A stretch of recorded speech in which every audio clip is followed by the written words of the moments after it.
Bonjour à tous et à toutes et bienvenue sur Radio Pisalène dans l'émission de jardinage avec Edwige et Pascal. Bonjour Edwige, bonjour Pascal. Waouh, bonjour Justine. Bonjour à toutes les deux. Je suis toujours bien entouré ici, c'est magnifique. On l'a fait exprès, hein. On savait que t'allais venir et puis voilà, et on te met que de belles filles, gentilles filles et belles filles. Laure n'est pas là, mais Laure fait son émission à partir de 16h. Hein, 16h, j'aurais le plaisir de la voir quand même. Oui. Déjà la dernière fois, elle m'a manqué. C'est vrai. Je me dis ça y est, elle me fait la tête. Qu'est-ce que j'ai fait, qu'est-ce que je n'ai pas fait, je ne sais pas. C'est vrai qu'on s'est pas retrouvé dans un restaurant cet été. Alors c'est peut-être pour ça en fait. On va peut-être le faire ce petit restaurant. Je crois qu'il faut le faire rapidement. Va falloir parce que ça passe très très vite. Hein, le temps passe très très vite et puis il y a plein de choses à faire, hein, Pascal. Hein. Le temps passe tellement vite qu'on va tout de suite souhaiter une bonne fête à toutes les Karines, hein, puisque c'est leur fête aujourd'hui.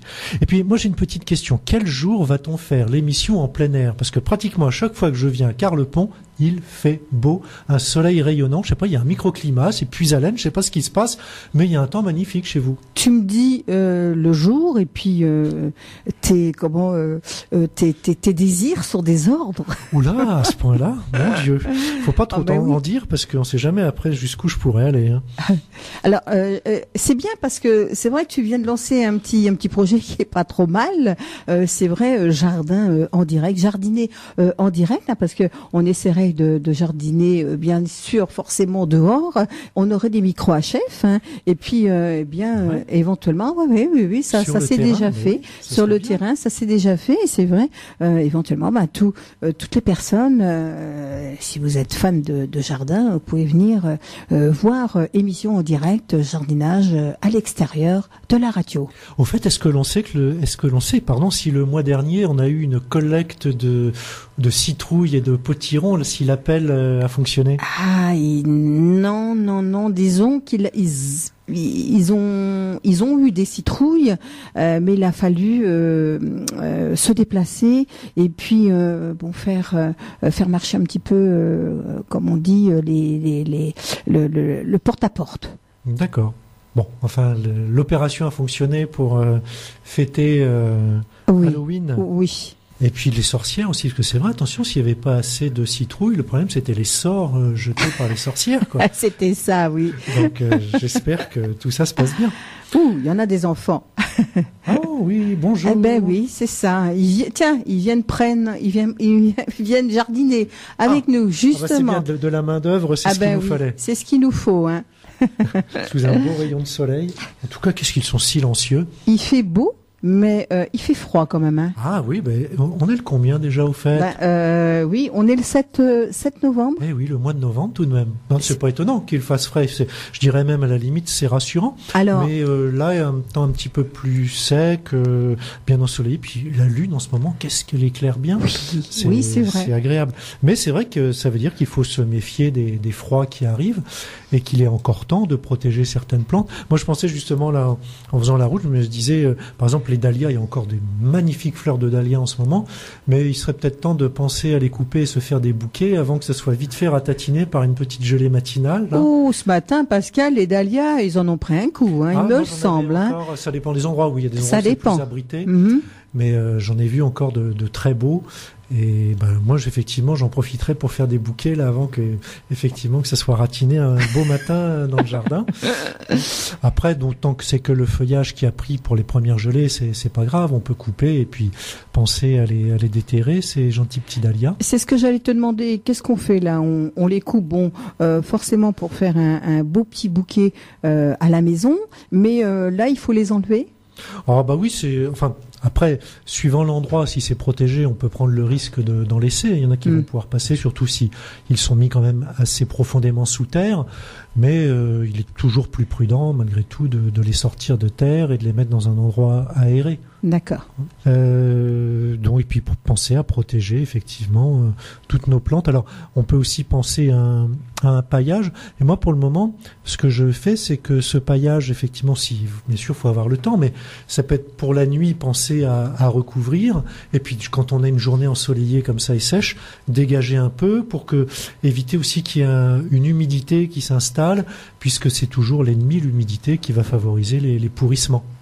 Donc toujours pareil, que ce soit là on débute, donc on n'a pas trop trop de froid violent. Et puis en fin d'hiver, début de printemps, quand il y a un paillage, c'est toujours bien quand il y a un coup de soleil d'ouvrir un peu, aérer.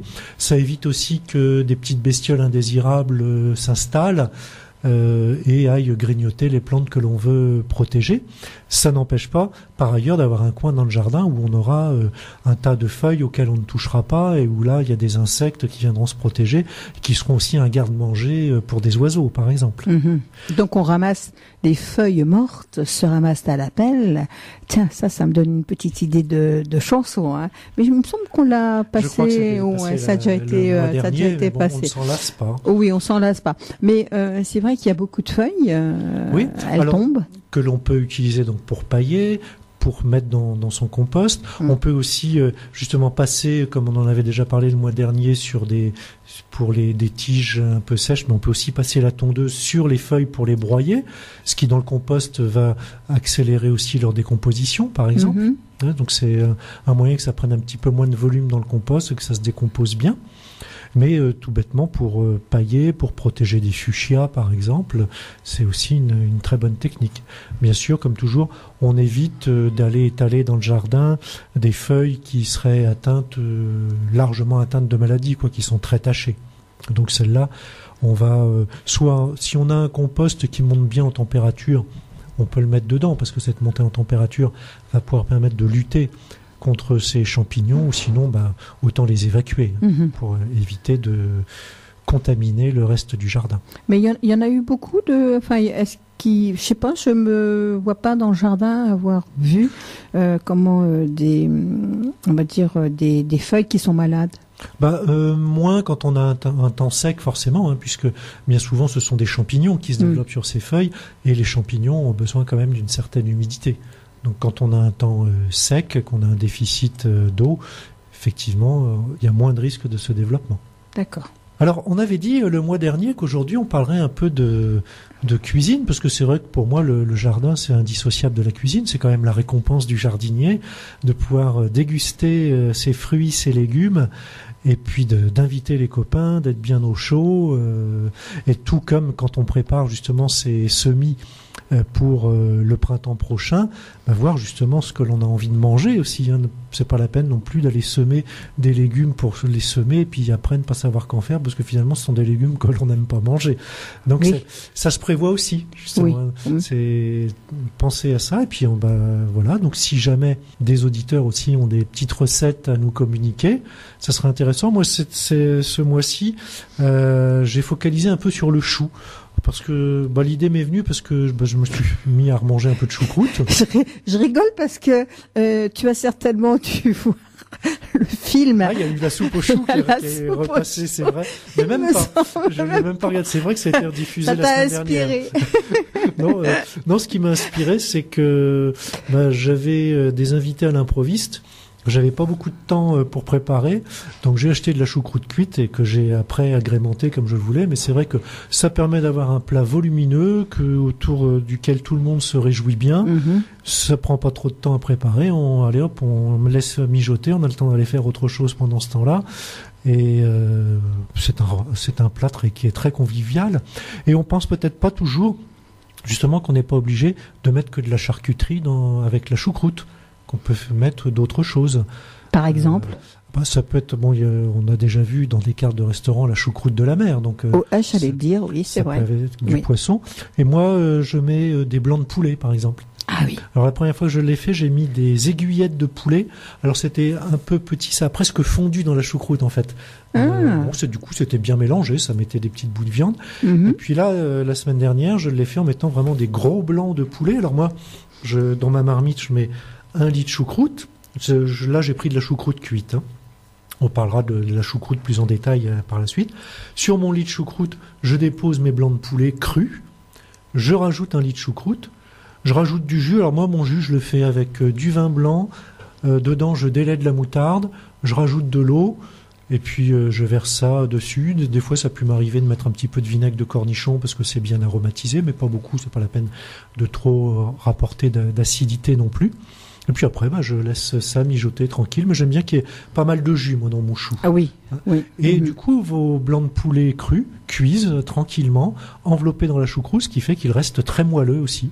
Et puis il n'y a pas besoin de s'en occuper, il n'y a pas besoin d'arroser, tout ça, ça baigne. Donc c'est vraiment quand on n'a pas beaucoup de temps, c'est un plat très pratique à préparer. Alors moi, j'y mets quand même aussi un peu j'avais mis de la charcuterie, j'avais mis par exemple une saucisse de morteau, parce que c'est tellement parfumé une saucisse de morteau, c'est miam miam miam bon.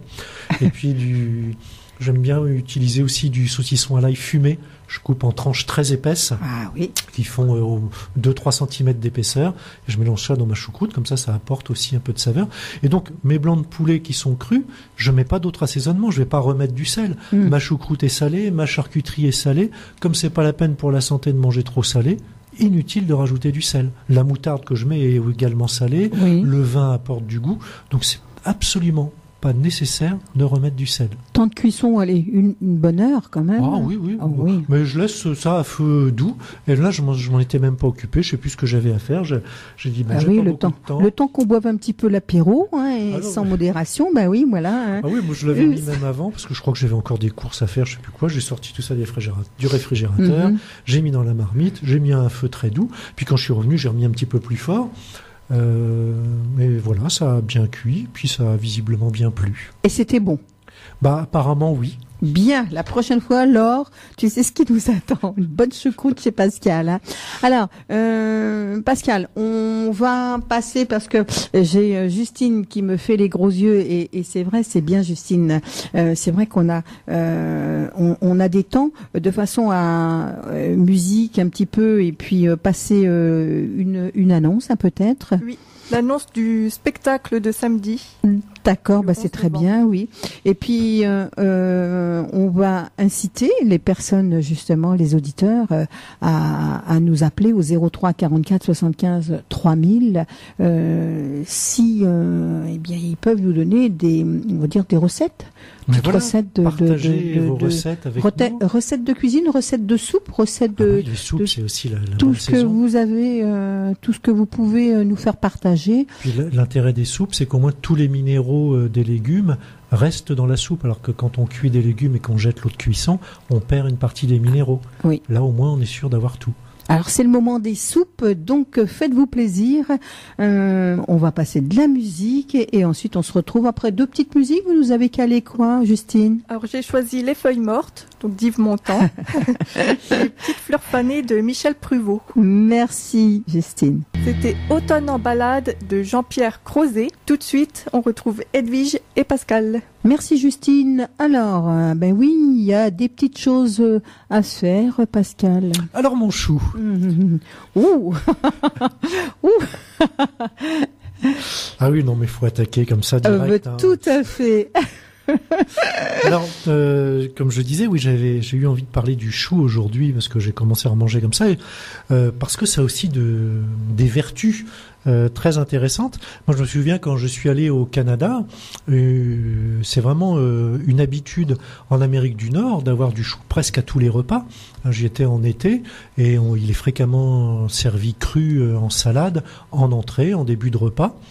Parce qu'on lui reconnaît notamment des vertus de protection contre le cancer, ce qui n'est pas étonnant parce qu'il est riche en antioxydants, donc des substances qui vont éviter que nos cellules vieillissent trop, n'accumulent trop de déchets. Donc il est intéressant notamment pour ça. Parce que oui, bien sûr, le chou peut se manger cru et pas seulement le chou-fleur. C'est vrai que c'est très très bon cru le chou-fleur. Je me souviens d'une vieille pub qui vantait le chou-fleur de Bretagne, les primeurs. Mais tout type de chou, en le râpant, le chou rouge, le chou blanc, on peut le manger cru et c'est une bonne idée parce que les cuissons, quels que soient les légumes, de toute façon, les cuissons ont toujours tendance à détruire une partie des éléments intéressants, que ce soit les vitamines ou la perte de minéraux qui s'en va dans le jus de cuisson, par exemple. Donc le manger cru, c'est une manière de préserver un maximum des qualités nutritionnelles du chou, quel qu'il soit. Alors, notre petit chou, pas celui à la crème, parce qu'il est bon aussi, celui-là. Ah oui, j'aime bien ça. Un chou à la crème. Il est peut-être un peu moins bon pour la santé. Oui, c'est vrai. Alors des fois, on a certaines personnes ont un peu de répulsion par rapport au chou à cause d'une odeur forte. Alors il faut savoir que le chou fait partie de la famille des crucifères. C'est une famille qui contient beaucoup de soufre. Et c'est ça qui donne en fait cette odeur assez forte. Qui peut être un peu répulsif. Donc c'est le radis aussi dans les crucifères. Le colza. Mais alors, je te reprends sur l'odeur. Il me semble que tu peux mettre un morceau de sucre justement dans ton eau de cuisson qui fait que ça peut éventuellement. Oui, ça peut adoucir. Alors déjà. Adoucir, oui. Oui, et pour qu'il soit plus digeste, ce chou, puisque pour certaines personnes c'est un petit peu plus compliqué, c'est le faire en 2 cuissons. Une première cuisson qui est plus un blanchiment en fait. Donc là on va faire dans une eau sans sel, c'est pas la peine de saler, c'est juste pour le blanchir, dans laquelle on peut aussi rajouter des graines d'anis ou de cumin qui aident aussi à améliorer la digestibilité. Et puis après, on va cuire notre chou à la vapeur. C'est vrai que quand on peut faire une cuisson à la vapeur, c'est la meilleure pour conserver un maximum des qualités nutritionnelles. Alors ce chou, il est riche notamment en vitamines de la famille des vitamines B, qui sont notamment la B1, qui est un tonifiant. Donc c'est vrai qu'en plus pour l'hiver, c'est intéressant d'avoir cette vitamine qui circule dans notre corps. Il y a la vitamine A et la vitamine E qui, eux, sont essentiellement des antioxydants, donc qui protègent nos cellules du vieillissement, qui permettent d'éliminer toutes les toxines, puisque forcément dans le fonctionnement de notre corps, on brûle de l'énergie, et comme à chaque fois qu'il y a une combustion, il y a des cochonneries qui sont créées, tout comme quand on fait un feu de cheminée, comme quand on a un moteur à combustion qui brûle de l'essence, il y a forcément des déchets qui sont produits. Bien dans notre corps, c'est la même chose. Donc ces vitamines antioxydantes A et E aident justement à éliminer et à préserver nos cellules du vieillissement. On a également de la vitamine K. La vitamine K, elle peut renforcer les os, c'est parce qu'elle intervient dans le métabolisme, dans la construction de l'os, parce qu'il faut savoir que même lorsqu'on est arrivé à l'âge adulte, nos os continuent toujours à se régénérer. Il y a une partie qui se dégrade, une partie qui se régénère, et d'ailleurs plus on aura d'activité physique, plus notre corps refabriquera de l'os et consolidera les os. Et moins on a d'activité, plus on risque d'avoir les os fragiles. Donc de l'activité physique, et du chou pour la vitamine K. Bouger, manger. Voilà. Et puis, qu'est-ce qu'on peut dire encore? C'est que la vitamine K intervient aussi dans la coagulation du sang. Donc des personnes qui auraient des fois un sang un petit peu trop fluide ou qui se feraient facilement des bleus, manger du chou pour sa vitamine K, ça peut être également intéressant. Alors n'importe quel chou, hein. Oui, sauf que suivant les choux, on n'a pas forcément les mêmes concentrations en éléments. Ça dépend. Par exemple, si on compare le chou-fleur et le chou chinois, il faut le dire, ça quand même, chou chinois. Le chou chinois, n'est-ce pas? Oui, mon chou. Eh bien, mon chou-fleur va être un petit peu plus calorique que le chou chinois. Le chou chinois. Mais en fait, quel que soit le chou, il reste très peu calorique. Par exemple, le chou-fleur, il est à 25 kilocalories pour 100 grammes. Le chou chinois n'est qu'à 16 kilocalories. Mais si on fait une petite comparaison, en moyenne, on dit que le chou, c'est 22 kilocalories pour 100 grammes. Le jambon, par exemple, c'est 134 kilocalories pour 100 grammes. La baguette de pain, 285 kilocalories pour 100 grammes. Donc le chou, c'est 10 fois moins calorique que la baguette de pain. Le yaourt nature non sucré, qui contient naturellement du sucre. Dans le lait, il y a des sucres, il y a le lactose. Donc le yaourt nature non sucré, c'est 47 kilocalories, donc à peu près 2 fois plus que le chou.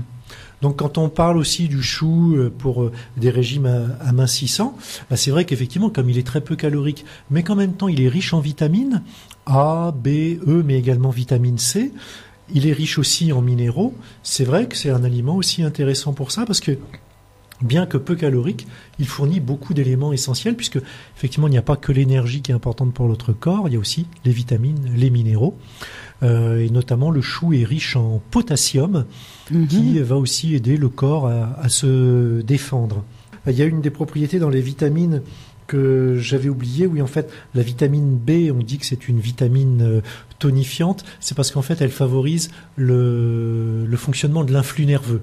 Donc, on a notre influx nerveux qui fonctionne mieux. Donc, c'est pour ça aussi qu'on a plus de tonus.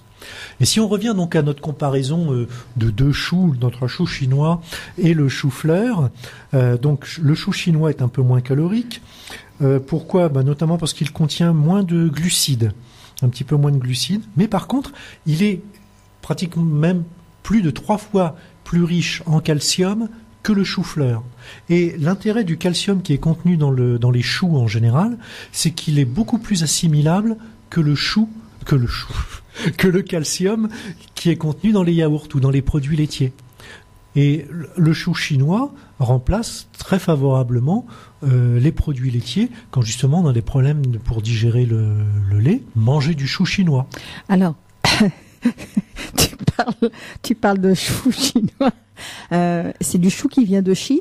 C'est une ah oui, quand même. On le cultive chez nous, hein. Ah oui. Oui, mais on l'appelle chou chinois parce qu'il est plus connu. Alors, faut faire attention. Là, je vais pas vérifier son origine. Je vais pas demander son pédigré. J'ai pas fait d'analyse génétique. Ah oui. Parce que des fois, effectivement, des plantes, on va les appeler de tel endroit. C'est pas forcément qu'elles soient originaires strictement de cet endroit. C'est plus parce qu'elles sont beaucoup plus connues dans cette zone géographique, par exemple. D'accord. Tout comme si on regarde un peu l'histoire des semences. On a l'impression qu'il y a beaucoup de plantes qui sont originaires de Turquie ou de Moyen-Orient. C'est pas forcément qu'elles soient strictement originaires de ces régions-là, mais c'est dans ces régions-là qu'on trouve les premiers écrits qui parlent de ces plantes. Donc, comme c'est là qu'on a trouvé les premiers écrits, on dit, on a pris l'habitude de dire que ça venait de cet endroit-là. Donc pour ce chou chinois, je ne saurais pas dire s'il est spécifiquement chinois. C'est un chou qui est assez allongé en fait. J'allais te demander, tu as déjà goûté, tu sais comment... Oui, ah bon, d'accord. Oui, mais ça a l'odeur du chou, quoi. Oui, ça rappelle tout à fait le chou. C'est en longueur, oui, il me semble que... Un petit peu comme la scarole qui est... Voilà, c'est ça, oui, ça pourrait rappeler un peu cette forme-là. Un petit peu, d'accord. Mais donc son intérêt, lui, c'est sa très forte richesse en calcium. Donc et surtout le calcium très bien assimilable par notre corps. D'accord. C'est ça aussi qui est intéressant. Qu'est-ce qu'il a d'intéressant, alors de moins intéressant par contre par rapport au chou-fleur, c'est qu'il a à peu près 2 fois moins de vitamine C que le chou-fleur. Donc c'est pour ça aussi que même quand on mange du chou, c'est bien d'alterner les différents types de choux. Ah oui. On veut de la vitamine C, on va plus aller sur le chou-fleur que sur le chou chinois. La vitamine K, par contre, il y en a beaucoup plus dans le chou chinois. Donc voilà, alternez vos choux. Butiner d'un chou à l'autre et vous aurez comme ça tout ce qu'il vous faut pour être en parfaite santé. Et si vous avez, on va dire des recettes sur le chou, si vous avez des petits trucs à nous apprendre, vous pouvez nous appeler au 03 44 75 3000. Soyez chou, appelez-nous. Voilà. Oui, Justine. Oui, c'est l'heure de la musique. Alors, je vais me faire fouetter. Bon, allez. Vraiment, Justine, il n'y en a que pour la musique. Et nous, alors oui. Vous nous avez concocté quoi? 2 petites musiques? Oui, alors j'ai choisi Soleil d'hiver de Niagara et Je suis une feuille de Renan Luce. Si on pouvait avoir à un moment le générique de la soupe aux choux avec le célèbre... Je vais essayer de trouver ça. Ah, chouette. À tout de suite. À tout de suite. On vient d'écouter Je suis une feuille de Renan Luce. Et tout de suite, on retrouve Edwige et Pascal pour le jardin de Puisalène. Merci, mon petit chou d'amour. Vous voyez, ça change un petit peu, là. On est tous choux. Oui. Alors, la journée, non, on va pas dire la journée du chou. On parle de chou. Oui. Visiblement de protéger nos cellules des cancers. Il nous protégerait aussi contre les ulcères gastriques, contre la goutte, des douleurs musculaires. Ce qui fait aussi que on est pour ses bienfaits, profiter de ses bienfaits, on n'est pas obligé de le manger, on peut aussi le mettre en application externe, notamment pour les problèmes de rhumatisme ou d'arthrose. Donc à ce moment-là, il faut faire une sorte de cataplasme en fait. Alors on peut prendre des feuilles de chou qu'on va écraser avec un rouleau à pâtisserie. On va appliquer cette pâte un peu obtenue avec le jus qui est sorti.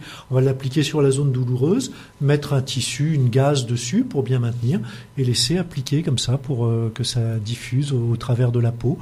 C'est une autre utilisation possible du chou. C'est ce que faisaient nos grands-mères. Oh bah oui, c'est évident, hein, toutes ces recettes-là. Et elles pouvaient le faire d'autant plus que forcément elles avaient du chou bio. Donc bien sûr, toutes ces choses-là, faut quand même le faire avec des choux qui ne sont pas traités pour pas aller s'appliquer sur la peau des produits de traitement. Alors, c'est vrai que c'est bien de rappeler aussi, manger du chou, on va dire pas tous les jours, mais au moins une fois par semaine pour que ça... Ah oui, même pour certains régimes, on préconise 2-3 fois par semaine. D'accord. Alors ça peut être une fois cru, une fois cuit, parce que on parlera aussi de recettes, parce qu'on peut le manger sous plein de formes différentes, ce chou. Mais voilà, pour certains, je vous disais, hein, en Amérique du Nord, moi j'ai vu, c'était presque à tous les repas qu'on avait du chou, un petit peu de chou râpé. C'était presque, c'était peut-être pas un antipasti, mais enfin c'était presque comme ça, un petit une habitude oui, c'est ça. En tout début de repas, oui. Un peu comme vous avez des restaurants ici qui vous servent une petite salade verte pour vous faire patienter avant le repas. Oui. Bah là, au lieu que ce soit de la laitue, c'est du chou râpé. D'accord. Alors, il faut savoir aussi que le chou, vous pouvez le manger tout au long de l'année. Bien sûr, on peut avoir du chou toute l'année. Je pense qu'on a pris plus l'habitude parce que de l'hiver, parce que ça permet de faire des potées, des cuisines, des recettes qui sont peut-être plus agréables l'hiver, mais du chou cru l'été, il y a aucun souci, bien sûr. Puis certainement aussi parce que c'est un légume effectivement qui résiste au froid et donc que l'on peut garder plus longtemps au jardin, récolter plus longuement. Donc je pense que c'est aussi pour ça que c'est devenu un peu plus le légume d'hiver. À vos téléphones, hein, si vous avez une petite recette de cuisine de vos grands-mères ou même de vous, hein, sur le chou, que ce soit même cru ou cuit, hein, en soupe, ou si vous avez d'autres recettes, vous nous appelez 03 44 75 3000. Oui, alors, comme on le disait, pour conserver ses qualités, ce qui est bien, le mieux, c'est qu'il soit cru.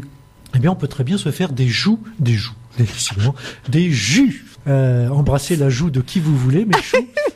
Mais on peut faire des jus Oui, mon chou. Des jus de chou. Et donc là, bien sûr, il y aura aucune cuisson. Alors, j'ai aucune cuisson, pas vraiment. Ça va être une cuisson très très légère. En fait, on va prendre des feuilles de chou, là aussi, surtout absolument pas traitées, hein, que l'on va plonger une dizaine de secondes dans une eau à 40 degrés. Donc, oui, c'est 40 degrés, ça va, c'est pas trop élevé. C'est un peu comme si on faisait une infusion, hein, ou si on se faisait un thé. Donc, on plonge 10 secondes, on laisse un petit peu refroidir, on replonge 10 secondes, comme ça 3 fois de suite.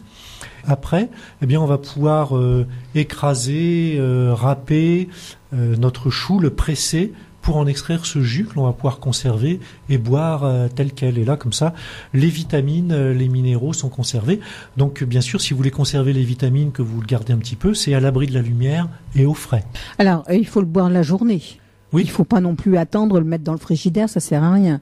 C'est juste pour maximum, quoi. Oui. Mais à ce moment-là, si on conserve un peu, toujours à l'obscurité, puisque les vitamines, on dit qu'elles sont photolabiles, c'est-à-dire qu'elles s'abîment, elles se détruisent à la lumière, et puis la chaleur aussi peut les détruire, donc au frais. Aussi, là, comme vous avez un jus frais, comme on a vu que c'est très riche en minéraux, en vitamines, c'est aussi en milieu de culture intéressant pour que des micro-organismes se développent. Donc si on le laisse à température ambiante, on a aussi des micro-organismes qui peuvent dire miam miam, là-dedans il y a plein de bonnes choses, on y va. Donc en mettant au frais, on évite ce développement de micro-organismes. Alors, si vous voulez, on va pouvoir parler de quelques recettes de chouchouchou, et notamment, on ne l'imaginerait pas, mais on peut s'amuser à se faire une sorte de semoule avec le chou. Alors pas avec n'importe quel chou. Quel est le chou qui, déjà rien qu'à son premier aspect, pourrait donner l'idée qu'on peut en faire une semoule? Eh bien, le chou-fleur. Hein, avec le chou-fleur, on peut faire une semoule accompagnée d'une sauce curcuma et noix. Ah. Alors, on va faire revenir dans l'huile un dé de curcuma avec une échalote. Et puis on va ajouter de l'eau, 20 centilitres d'eau environ, et des lentilles, ce qui va permettre d'épaissir, une carotte et du thym, donc pour donner du goût. Et on va laisser mijoter donc ce mélange de curcuma, échalote, lentilles, carottes et thym. On va laisser mijoter tout ça pendant 15 minutes jusqu'à ce qu'on ait plus d'eau en fait dans notre mélange. Et ensuite, on va faire cuire la semoule de chou-fleur comment on va faire cette semoule de chou-fleur? Eh bien, on va râper et hacher finement les têtes de chou-fleur et on va les cuire à la vapeur. Dans un ramequin avec ou alors avec du papier sulfurisé. Et on peut aussi, pour faire cette semoule de chou-fleur, passer tout simplement le chou-fleur 3 minutes à la poêle avec une cuillère à soupe d'eau. Pour faire notre sauce, ensuite, on va mixer des brins de ciboulette avec 3 cuillères à soupe d'huile de noix. Ah, l'huile de noix, ça donne toujours un c'est bon, ça. Ça donne un bon goût. Ah oui. On va rajouter ensuite un demi-jus de citron et du sel. Et ça, c'est ce qui va nous servir de condiment. Et si on en a trop, même on peut le conserver au frais pendant une bonne semaine, sans souci. D'accord. Et comme là, l'huile de noix n'est pas du tout chauffée, elle n'est pas dénaturée, c'est ça qui est intéressant aussi, parce qu'il faut toujours faire attention, effectivement, avec les matières grasses. Et puis, pour dresser l'assiette, eh bien, on va mettre une couche de lentilles là, qui ont cuit avec les carottes, le thym, l'échalote, le curcuma. Une couche de semoule végétale, donc que l'on a obtenu avec notre chou-fleur, soit passé à la poêle, soit cuit à la vapeur. Et puis on va assaisonner avec la sauce que l'on a faite à partir de la ciboulette, de l'huile de noix et du jus de citron. Et puis on peut même agrémenter avec un peu de zeste de citron, justement, et savourer. Donc je vous rappelle, pour cette semoule de chou-fleur sauce curcuma et noix, il nous faut de l'huile, du curcuma, une échalote, des lentilles, une carotte et du thym que l'on fait mijoter. D'un autre côté, il faut préparer la semoule de chou-fleur avec les têtes de chou-fleur que l'on peut cuire à la vapeur ou poêler avec un petit peu d'eau. Et puis préparer notre condiment, notre sauce avec de la ciboulette, 3 cuillères à soupe d'huile de noix et un demi-jus de citron. Et puis le sel, suivant comment on aime salé, on en met plus ou moins. Des lentilles, il en faut beaucoup ? Ça, je dirais, c'est en fonction du nombre de personnes plutôt. D'accord, parce que c'est bon aussi des lentilles. Oui. Hein. Alors c'est pareil, vous pouvez très bien aussi faire cuire des lentilles et puis les réserver pour d'autres recettes. Oui. Je trouve ça pratique aussi, justement. Je fais tomber un micro. Alors mon chou. D'avoir comme ça des légumes ou du riz. Qui est déjà cuit, qu'on garde au réfrigérateur, mais qu'on va pas garder trop longtemps non plus, parce que c'est pareil, les saveurs se dégradent. Mais comme ça permet après, on va piocher dans le réfrigérateur. Ah bah tiens, je vais mélanger ça, puis ça, puis ça. Ça permet aussi de refaire de la cuisine rapidement quand on a ces éléments qui n'ont pas été mélangés et qu'on va aller accommoder de façon différente. Oui, c'est vrai. Alors, a-t-on finalement une personne en ligne ? Non, on attend que la personne rappelle à 03 44 75 3000, voilà. Quel suspense sur Radio Puisalène. C'est ça. Hein. Peut-être une petite recette de cuisine sur le chou, sur le chou, oui. Oui, au ça chou serait bien. Ou autre légumes. Hein. Alors, on pourra aussi parler de la choucroute elle-même. Bon, je vous ai tout à l'heure parlé de ce que je faisais avec de la choucroute. Oui. Choucroute qui était déjà cuite. Mais est-ce que vous avez déjà préparé vous-même votre choucroute, c'est-à-dire partir du chou pour faire sa choucroute? C'est long. Ma grand-mère, elle le faisait. Ah, et alors est-ce qu'il y a quelques petits souvenirs de la préparation? Comment fait-on quand on part en chou? Je peux pas, je me rappelle pas parce que je sais que j'étais petite, forcément. Mais c'est vrai que c'est énormément de travail. Hein.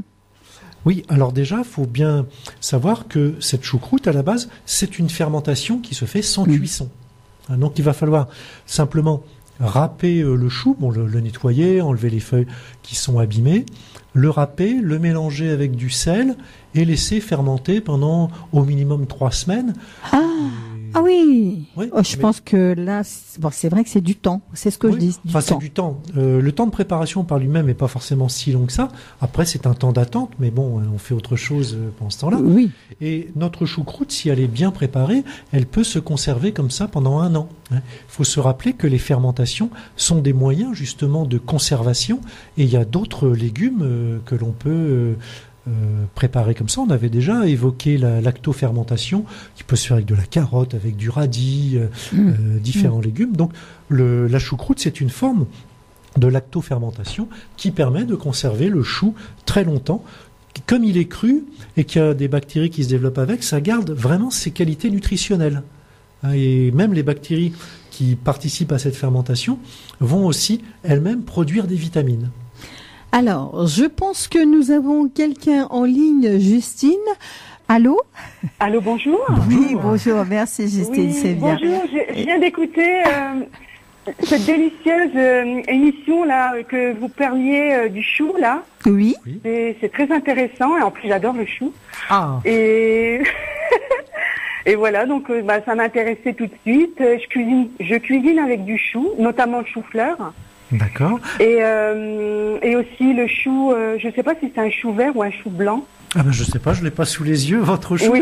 Alors, vous êtes avec Edwige et Pascal, et nous avons l'honneur de parler à qui? Ah bah je suis une auditrice là. Oui, bien sûr. Mais j'aurais juste aimé avoir un petit prénom. Ah Baya. Baya, enchanté Oui. Baya. Enchantée.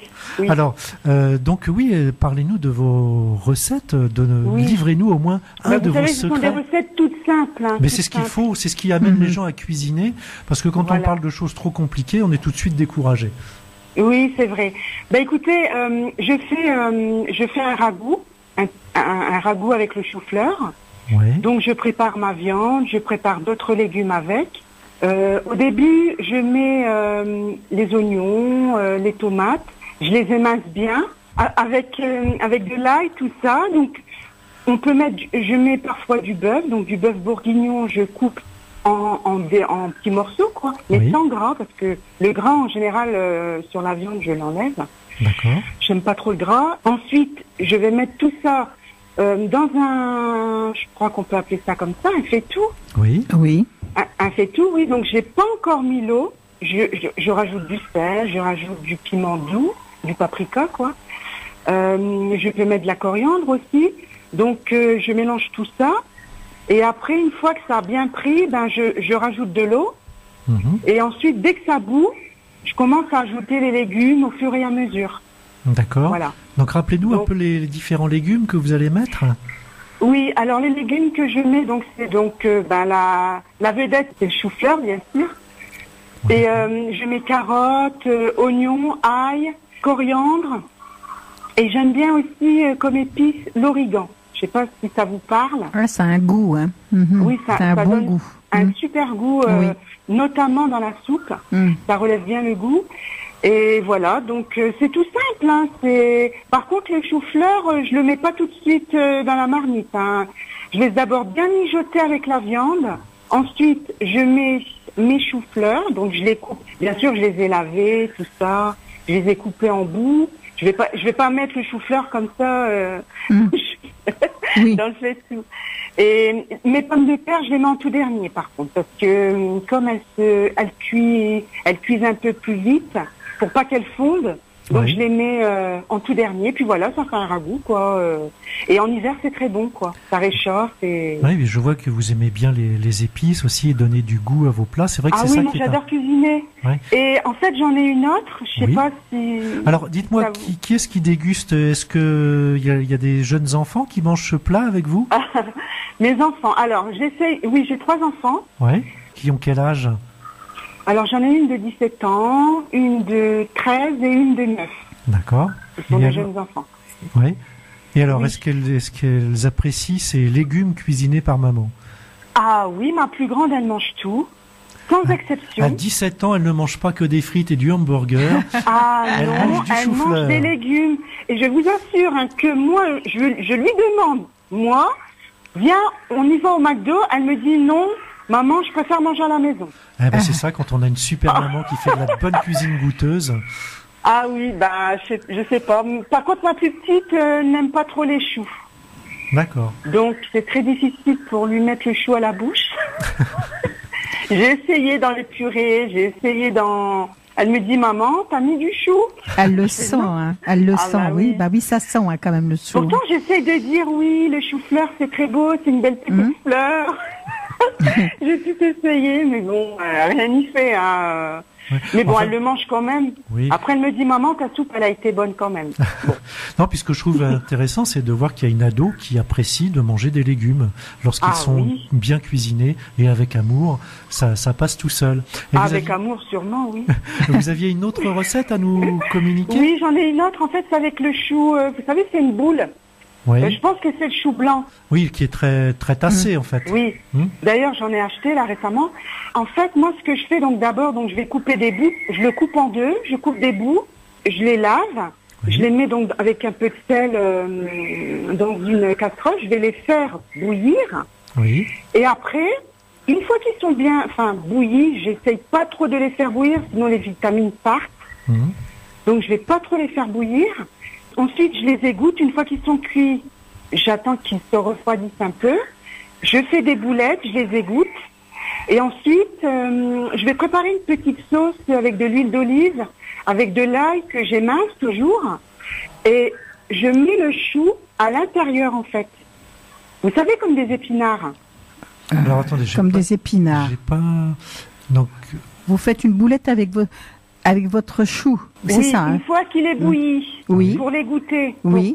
pour enlever l'eau qu'il y a dans le chou, Oui. je fais une boulette Mhm. pour qu'ils aient plus d'eau. Et une fois qu'ils sont refroidis un petit peu, je prépare un autre récipient Oui. à feu doux, donc que je vais faire cuire, mais à feu doux, vraiment à feu très très bas. Oui. Je vais écraser de l'ail, Oui. un petit peu d'échalote, de l'huile d'olive, je laisse 5 minutes et je mets le chou dedans. Et je D'accord. mélange bien, et voilà, D'accord. c'est prêt. Vous n'êtes pas picarde d'origine. Non, je suis encore pire que ça. Pire. Qu'est-ce que ça veut dire pire que Je suis ça? originaire du Nord-Pas-de-Calais, en fait. Ah bon? Non, parce que j'étais étonné que vous soyez très adepte de l'ail et de l'huile d'olive. Je me dis, oh là, ça sent la Méditerranée. Oui, puis vous savez, je suis d'origine maghrébine, donc l'huile d'olive, D'accord. ça parle beaucoup. Ah, D'accord, voilà, Mhm. voilà. Oui, parce que je Voilà, me disais, et puis vous savez que l'huile d'olive, c'est très bon pour la santé, Oui. oui. Mais notamment pour le cœur et pour la digestion. Donc, Non, parce qu'effectivement- moi, je n'hésite pas avec l'huile d'olive, quoi. Oui, oui, oui. Non, mais vous avez raison, mais effectivement, à la base, ça rappelle pas vraiment des cuisines du Nord, quoi. L'huile d'olive, bon, l'ail peut-être encore, mais c'est bien, justement, et je pense que justement, dans cette culture méditerranéenne, vous avez la culture des épices. Et c'est ça oui, qui est j'adore intéressant, ça, oui. c'est que vous apportez beaucoup d'épices dans les. Et je dans vous vos assure que je plats. mets de l'ail sur tous mes plats, presque. Hein. et c'est bon aussi l'ail. Oui, c'est très. Ah, c'est très bon. Hein. Oui. Et puis c'est bon pour la circulation du sang, je Oui, oui, crois. oui, Exactement. notamment. Oui, ça a plein de Oui, vertus, oui. l'ail aussi. Hein. Oui, ça permet bien que le sang coagule correctement. Donc voilà. Ouais, Mais c'est- j'ai bien aimé là votre petite présentation sur le chou là. et Merci. en fait, je me reconnais parce que moi, je suis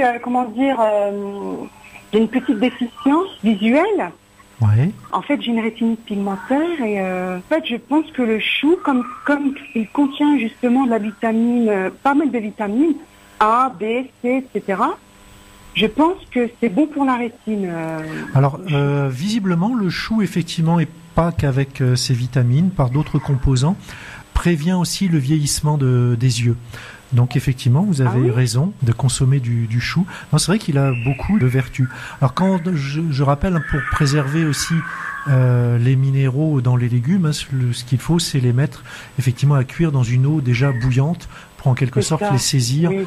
et garder. Sauf bien sûr si vous consommez le jus avec, donc les minéraux Oui. qui se retrouvent dans le jus, vous les retrouverez dans le jus que vous consommez. Oui, Mais oui, si oui. vous jetez l'eau de cuisson, surtout faites une cuisson à l'eau bouillante. Oui, et c'est vrai que j'ai déjà goûté du chou-fleur cru, c'est très bon. Bien sûr, ça Ah se mange oui, j'ai déjà goûté. bien. Et même, Bon, après, j'ai dit, bon, je m'arrête. mais non, mais même justement, par exemple en apéritif, plutôt que de donner toujours des Oui, gâteaux c'est vrai. apéritifs ultra Oui. salés, Mhm. du chou, des petites têtes de chou-fleur avec des sauces. Et là, on peut mettre différentes sauces pour accompagner. Vous qui Oui, aimez bien c'est vrai. justement tout ce qui va être condiments, tout ce qui va être différents épices, là, vous pouvez vous amuser à créer plein de sauces et tremper les têtes de chou dedans en apéritif. C'est très bon. Oui, c'est vrai. Et par contre, je peux vous poser une petite question. Mais allez-y. Les myrtilles, c'est un antioxydant, non? Oui, alors tout ce qui est, oui, et tout ce qui est fruits rouges, c'est aussi très riche en vitamine A, donc également bon et aussi pour la vue, pour les yeux, pour la Ah, peau d'accord. aussi d'ailleurs. Ah, donc il n'y a pas que les myrtilles. Dans les fruits rouges en général. Hein, c'est vrai Dans qu'on les dit fruits bon. rouges en général, Oui, oui. d'accord. Alors, c'est-à-dire dans les fruits rouges, les framboises. Voilà, fraises, framboises, framboises, fraises, Oui, cerises, d'accord. Tout ça, donc c'est bon. Oui. Mhm. Mais la myrtille, Donc effectivement. ça régénère les cellules, vous dites? Alors de toute façon, les cellules, elles, se régénèrent. Il y a toujours une division des cellules dans le corps. Mais ça va surtout, la vitamine A et la vitamine E vont surtout aider aussi à éliminer les toxines, tous les déchets qui sont produits par le fonctionnement de nos cellules, puisque naturellement, nos cellules vont produire du déchet par leur fonctionnement. Oui. Ben, c'est bien parce qu'avec vous, je crois qu'on vieillira pas. Hein. Je ne sais pas, mais c'est vrai, c'est des que... petits conseils. Mais de toute façon, on le sait, hein, c'est une alimentation variée, avec des légumes, tant qu'à faire, qui n'ont pas été trop traités, qui nous permet aussi de rester en bonne santé. Ah, moi, c'est ce que je fais de toute façon. Ben, moi, mes amis, ils me disent, bon, j'ai 40 passés. Oh là là, qu'est-ce que vous êtes âgé. Ah oui. Oui, mais non, mais vous savez que moi, il y a des gens qui me disent, écoute, tu en fais 30, quoi. Ouais. Je n'ai pas une ride. Alors, il y en a qui me disent, comment tu fais, c'est quoi ton secret? Je fais, moi, je n'ai aucun secret. Je mange sainement, je fais beaucoup de marche à pied. Oui. Ouais, bah c'est important. Mais je mange surtout beaucoup de légumes, et c'est vrai que je mange pas mal de légumes crus, je préfère. Plus de Comme légumes les carottes, que de viande. notamment, comme la carotte. Ah oui. D'accord, ça c'est bon. La carotte avec Donc, le bêta-carotène, c'est un précurseur de la vitamine A. Donc c'est aussi très bon pour la peau, pour les yeux, effectivement. Oui, et voilà. c'est vrai que aujourd'hui on a tendance effectivement à vouloir appliquer tout un tas de produits sur la peau pour la soigner, mais le meilleur moyen avant tout de se soigner, c'est par l'alimentation et de fournir à son corps tous les éléments dont il a besoin. Et après, lui, il se débrouille. Il va fournir là où il y a besoin, il va apporter ce qu'il faut. Mais effectivement, quand on a des carences, quand on manque de certaines vitamines, de certains minéraux, eh bien le corps le montre. Mais le meilleur moyen d'avoir une belle... que de ça, ce serait bien. Le meilleur moyen d'avoir une belle peau, c'est effectivement d'abord d'avoir une alimentation saine. Moi, les gens, ils me disent que je suis toujours bronzée. Ah bah, de toute façon, mais c'est vrai que le bêta-carotène va aider aussi à avoir un... Voilà, la bon couleur, oui, la couleur de la peau. Bon, naturellement, vous devez avoir une peau plus riche aussi en mélanine, certainement aussi, avec des origines méditerranéennes. Non, moi j'ai toujours été blanche. Hein. Ouais. Ouais. Donc moi j'ai jamais eu de couleur de peau basanée ou marron. Hein. Non. Non, sans même mon esthéticienne me dit vous avez bonne mine, hein, vous êtes encore bronzé. Je fais pourtant non. Ah. Et dites-moi, est-ce que vous faites un petit peu de jardinage? C'est ce que j'allais vous demander justement. Ah non. Non, vous savez, j'ai très peur des guêpes. Oui. Des guêpes et des frelons, je ne peux pas. Donc moi les fleurs, j'aime beaucoup les fleurs. Hein. Les roses rouges sont mes préférées. Mais j'ai peur de planter mes fleurs, tout ça. Non, moi les guêpes et les frelons, je ne peux pas. J'ai une phobie. J'ai une phobie. Pascal était en train de vous demander justement la question suivante. Vous avez un grand jardin? Non, il n'est pas très grand. Et vous pouvez pas faire un petit coin de jardinage alors? Ah non, même je pense que le père des enfants, c'est pas son truc.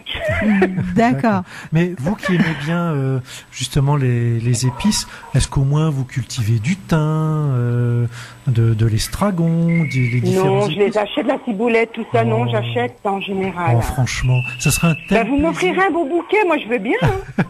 Mais non, mais parce qu'en plus, ça peut même facilement se cultiver dans des pots sur le rebord de la fenêtre près de la cuisine, avoir votre persil frais, votre thym frais.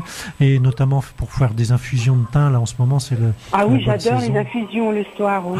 Ouais, mais moi je trouve que ce serait pour vous un réel plaisir d'avoir vos propres plantes aromatiques au jardin. Bah écoutez, ma vie n'est pas terminée, donc...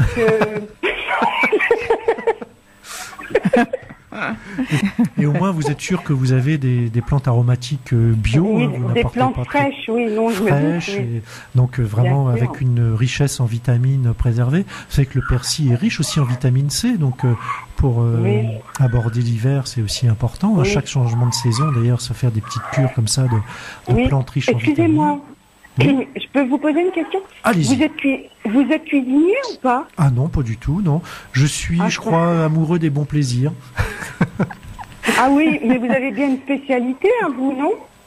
Ah bah moi dans mon cursus, ça a été une formation en biologie générale, un peu plus spécialisée après en biologie végétale, physiologie végétale, et puis aussi en agroalimentaire et en environnement. D'accord. Ah oui, donc vous avez le corps parfait, quoi. Oh, vous savez, je crois que les gens parfaits sont ennuyeux. En tout Oui, cas, oui. merci d'avoir appelé Radio Pisalène. J'étais très heureuse. Merci, franchement, c'est gentil. Voilà. Et vous Bah, appelez écoutez, d'où? En fait, là, j'appelle de... Je sais pas si vous connaissez l'Aisne dans le 02. Oui, oui. Oui, oui, oui. Mais vous êtes 0344, c'est pas Compiègne? Non. Dans l'Oise, alors on n'est pas loin. Ah ben non. Vous êtes où alors? Où dans l'Aisne? En Dites-nous. fait, je suis dans l'Aisne, je sais pas si vous connaissez Belleux. Ah, le nom me dit quelque Belleux, chose. Belleux, Oui, Belleux. Belleux, c'est pas loin de Soissons. Ah ben c'est ce que D'accord. j'allais dire, Oui, du donc côté vous de n'êtes pas Soissons. loin, vous n'êtes Oui, pas vous loin êtes à de- côté. Voilà, Hein. c'est un petit village Belleux, où on est bah juste oui. à côté. Donc, on peut même faire un petit coucou. Allez, je vous le fais, Et- le petit coucou. Et vous pouvez venir nous voir si vous voulez. J'aimerais Radio beaucoup, Pisalène mais vous savez, ouvre ses portes. J'ai énormément de difficultés à me déplacer parce que j'ai un grave problème de vue. Justement, D'accord. je suis malvoyante. Mhm. Et donc, c'est pour ça que moi, je prends beaucoup de plaisir à cuisiner. Ça me passe le temps. Et voilà. D'accord. En tout cas, merci d'avoir appelé. Voilà, Je me voilà. rappelais plus de votre prénom. Baya. Baya. Ah, il a retenu en tout cas. Oui, c'est vrai. Merci Baya. Et puis, si vous avez d'autres recettes comme ça à partager avec nous, et puis rappelez-nous quand vous aurez commencé votre jardin des plantes aromatiques, que l'on D'accord. suive l'aventure avec vous. Oui. Qu'est-ce que j'allais vous dire votre émission, c'est tous les mardis? C'est tous les mardis. Alors, tous les mardis Ah. avec Edwige, le premier mardi du mois avec Pascal Loï et le dernier mardi du mois avec Pascal Antini. Monsieur Ah, c'est pas le Tomate. même Pascal, Mais oui, d'accord. c'est les deux Pascal. Je suis entourée de beaux Pascal. Oui, je suis sûre qu'ils sont très beaux tous les deux. Oui, c'est vrai, vous avez raison. Et justement, là, je vous invite à venir nous voir lors de j'aimerais. l'une de nos émissions le mardi 14h-16h ou avec Pascal Loï ou avec Pascal Antini. Sans aucun problème, vous pouvez assister à Oui. l'émission de Mais jardinage. le Pascal avec qui vous êtes là aujourd'hui, c'est Pascal comment? C'est Pascal Loï. Loïc? Oui. Loï. Loï. Loïc. Voilà. Ok. Oh, attention. Bien, et Voilà. merci Baya. Et puis, venez nous voir ici à Radio Pisalène et continuez d'écouter Radio Pisalène. Ah, j'écoute, même le samedi, tout ça, j'écoute assez souvent. Donc, D'accord. mais des émissions comme ça, j'aime bien, ça m'intéresse. Oui. Merci Baya. Bonne continuation À à vous vous aussi. et Reste- bon courage. Restez à l'écoute et puis on va justement parler de comment faire soi-même sa choucroute, c'est-à-dire pratiquer la lactofermentation du chou, un moyen de le conserver et Oui, de donc lui, l'aventure continue, oui. Voilà. et de lui conserver toutes ses qualités nutritionnelles. Continuez de nous D'accord. écouter. Alors là, oui, tu vas nous donner la petite Oui. recette de cuisine sur la choucroute et ensuite on passera la petite musique. Oui. Voilà. Donc là, c'est faire donc la lactofermentation. Donc pas de cuisson. On garde les propriétés du chou et ce sont les bactéries qui vont faire cette fermentation et qui vont permettre de le conserver. Pendant 3 semaines. Hein. Alors il faut un minimum de 3 semaines, mais on peut le garder plus longtemps. Plus C'est longtemps. Au minimum 3 semaines pour que la lactofermentation puisse se faire. Donc bien sûr, on va nettoyer notre chou, le débarrasser des feuilles extérieures qui peuvent être un peu salies, le laver. On va le couper en 4. On va enlever. Il y a toujours la partie qui vient de la tige à l'intérieur, Oui. le cœur qui est beaucoup plus dur. Ça, on le retire. Ça, on le retire. Hein. Mhm. On pourra toujours le mettre au compost. Et enfin, on va donc râper le chou. Alors là, soit vous avez une mandoline, soit vous avez un robot ménager. Et là, vous allez plutôt prendre les grilles qui servent à faire les tranches de concombre, par exemple. D'accord. Ensuite, on va bien sûr aromatiser. Donc, on peut utiliser le genièvre, les grains de genièvre. Et puis, il va falloir saler. Alors, pour les proportions, quand vous avez 1 kilo de chou blanc, vous allez prendre 10 grammes de sel fin. Vous voyez, c'est pas énorme de sel, finalement. 1 Non. kilo de chou, 10 grammes de Ça sel. fait une cuillère, ça, à peu près? Ouais, du sel fin, pas du gros sel. d'accord. Parce que après, il va falloir bien mélanger le tout. Donc, si vous partez de gros sel, ça va être plus difficile de bien le mélanger. Et puis, vous mettez 20 à 30 grains de genièvre pour aromatiser. Donc, on lave, on râpe, on met le genièvre et le sel. Alors, on va placer le tout dans un grand saladier, puisque le but, c'est de mélanger tout ça. Donc ça, on peut le faire avec les mains. Hein. Donc, bien mélanger tout cet ensemble, chou râpé, sel, genièvre, jusqu'à ce que le chou commence à transpirer. C'est-à-dire que forcément, avec le sel, les liquides des cellules du chou vont avoir tendance à sortir. Hein. C'est un phénomène d'osmose, tout simplement. L'eau se déplaçant du milieu le plus concentré en eau vers le milieu le moins concentré, c'est-à-dire le sel. Une fois qu'on a cet effet un peu de transpiration, d'eau, de jus qui commence à sortir, on va tasser notre chou. Donc ça, on peut le laisser dans le saladier et on va vraiment bien tasser pour que le chou exprime tout son jus et soit vraiment inondé de jus. Donc il ne faut pas hésiter, une fois que le mélange est fait, à très bien tasser et que le chou râpé soit recouvert de son jus.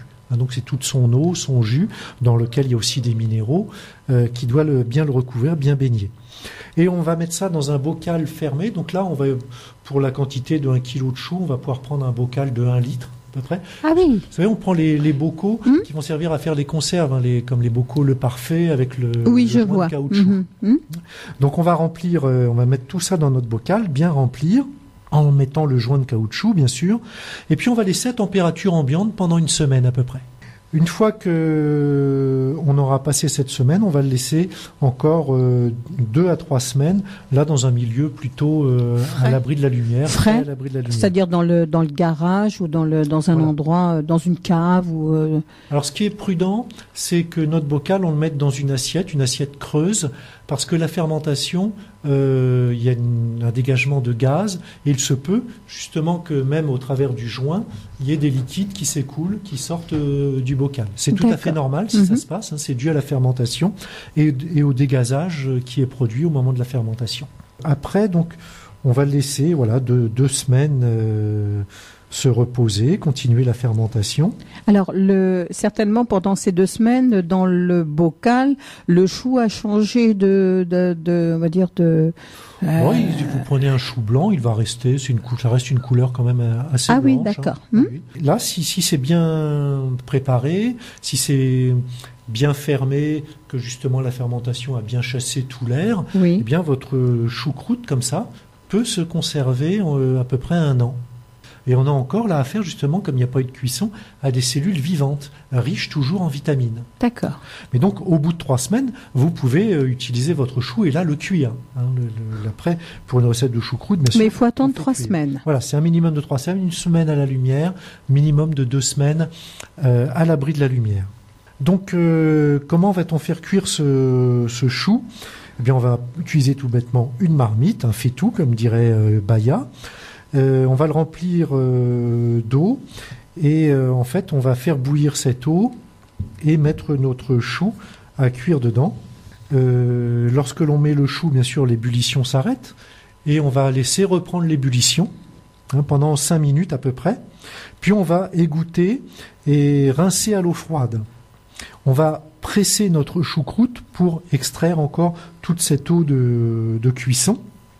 Et là, ensuite, on va vraiment, après cette première opération qui était un blanchiment, on va vraiment faire cuire notre chou avec des aromates. Donc là, on va pouvoir y mettre un oignon émincé, on peut mettre un peu de graisse. Clou de girofle ? On peut aussi, bien sûr, si on veut. Là, après, les aromates, c'est un peu comme on veut. Comme on a envie. Donc là, on va pouvoir y mettre une matière grasse. Donc ça peut être matière grasse animale, matière grasse végétale. Donc ça peut être du saindoux, ça peut être du beurre, ça peut être de l'huile d'olive, pourquoi pas. Puisque vraiment l'intérêt du chou, c'est vrai que traditionnellement pour nous la choucroute c'est avec de la charcuterie et là du saindoux, de la graisse de porc, mais on peut très bien utiliser d'autres matières grasses et préparer une choucroute avec autre chose que de la charcuterie, avec du poisson, avec du poulet, tout ce que l'on veut comme viande, il n'y a pas de souci. Je connaissais pas avec le poulet, mais je vais le faire la prochaine fois. Oui, ça me donne envie de. Donne un bon goût aussi. Puis au moins, ça permet, parce que souvent, il y a des personnes qui font un peu attention à leur ligne, qui disent ouais, mais le choucroute, ça va être lourd, il y a beaucoup de graisse. Préparé comme ça, au contraire, on a un plat léger. Et aussi avec l'intérêt des fibres apportées par le chou pour les intestins, c'est une bonne chose. Donc on va étaler notre choucroute, notre chou sur cette préparation avec l'oignon, la matière grasse. On peut rajouter encore des baies de genièvre, un bouquet garni, remettre éventuellement un peu de sel, de poivre, et puis aussi du vin blanc ou de la bière, et puis couvrir. Alors vin blanc ou alors une eau mélangée, pourquoi pas tout simplement avec de la moutarde par exemple, si on ne veut pas utiliser de vin ou de bière. On peut ça vraiment faire varier aussi la recette comme on veut. Et ça va cuire pendant au moins 2 heures en surveillant et puis en mélangeant pour que tous les aromates, bien sûr, rentrent bien en contact avec tout. Et puis surveiller aussi parce que le jus que l'on a mis peut s'évaporer, donc voir s'il ne faut pas remouiller un petit peu de temps en temps. Si on veut aussi, pour donner du goût, on peut très bien utiliser un bouillon de volaille par exemple, un bouillon de légumes, un bouillon de veau, ce que l'on veut comme bouillon. Si on prépare une choucroute de la mer, un bouillon de poisson, pourquoi pas. Mais vraiment, c'est ça qui est toujours intéressant, moi je trouve, c'est de prendre une base et puis après l'agrémenter avec ses habitudes alimentaires. Le revisiter. Revisiter et agrémenter. Faut pas se dire, voilà, la choucroute, ça ne concerne que l'Est et c'est forcément avec de la charcuterie. Non, c'est avec ce que l'on veut et c'est avec les aromates que l'on veut. L'important, c'est de partir d'une base de chou fermenté qui a gardé ses qualités nutritionnelles et qui est toujours très intéressant pour notre alimentation. Voilà, et puis après, on va pouvoir, si on veut rajouter des pommes de terre, que l'on mettra aussi sur la fin de cuisson, tout comme effectivement Baya dans sa recette, mettait ses pommes de terre à la fin. À la fin, oui. C'est aussi à la fin qu'on va les ajouter, qu'on peut faire cuire à la vapeur si on veut, puis après les déposer sur le chou. Voilà, et après, on agrémente avec les viandes que l'on veut ou on fait cuire. C'est vrai que traditionnellement, la choucroute, les viandes sont cuites à part. Et on les sert après avec le chou, mais elles n'ont pas cuites en même temps. Moi, j'aime bien faire cuire mes viandes avec le chou. Oui, parce que il prend un petit peu voilà, exactement. Enfin, un petit peu la choucroute, c'est un petit peu ça. On met de la saucisse fumée. Si vous regardez dans les restaurants de choucroute, généralement, la charcuterie a été réchauffée à part et servie à côté. Et moi, j'aime moins parce que je trouve qu'il y a pas de goût. Ne sont pas mariés. Tout à fait. Mais bon, voilà, après on fait comme on veut. Et effectivement, ça peut être du poulet, ça peut être du poisson, pourquoi pas du bœuf, ça peut être un moyen d'utiliser de la viande au pot-au-feu, mise autrement. Et puis, dans le chou, pourquoi pas des petits bouts de carottes aussi, ça va apporter un peu de couleur, et puis apporter quelque chose de moelleux aussi. Mais vraiment, voilà, allez, laissez exploser votre imagination. Voilà. Voilà comment préparer de A à Z sa propre choucroute si on le souhaite.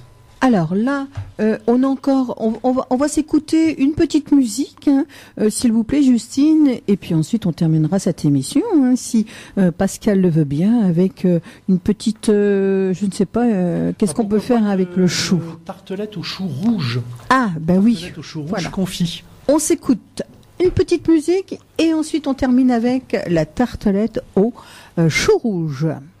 Alors, on va passer la soupe à ma grand-mère du Gaufret.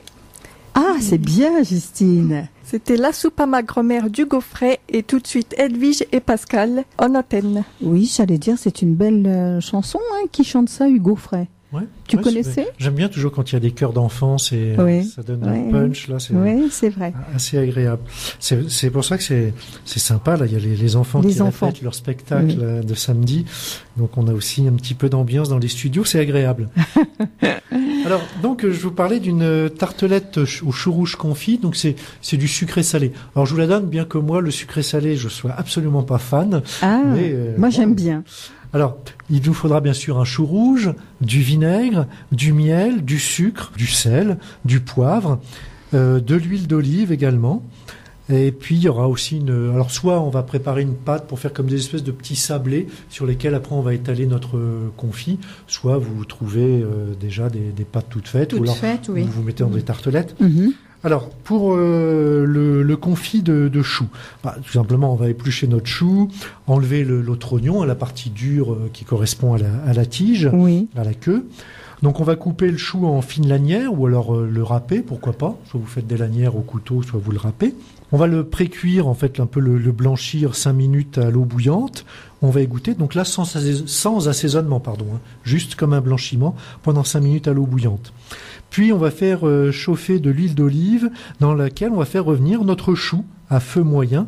Donc le chou, ça aurait été bien aussi de l'essorer avant, de le sécher un peu pour le faire revenir après dans l'huile d'olive. D'accord. Donc pendant une dizaine de minutes, on fait revenir notre chou dans l'huile d'olive.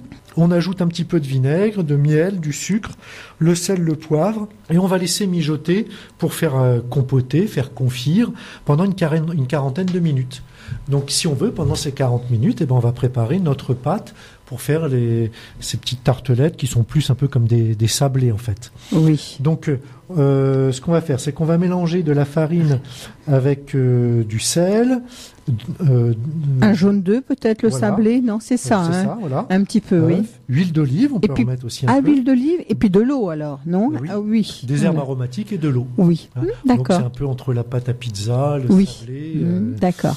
Et donc on va mélanger tout ça. Donc on répète, de l'huile d'olive, des herbes aromatiques, celles qui vous plaisent, hein, du sel, la farine, l'œuf. On malaxe bien. Puis une fois que, comme d'habitude, une fois qu'on arrive à avoir une boule, que ça colle plus, là on va pouvoir laisser reposer une 30aine de minutes au frais. Oui. Voilà.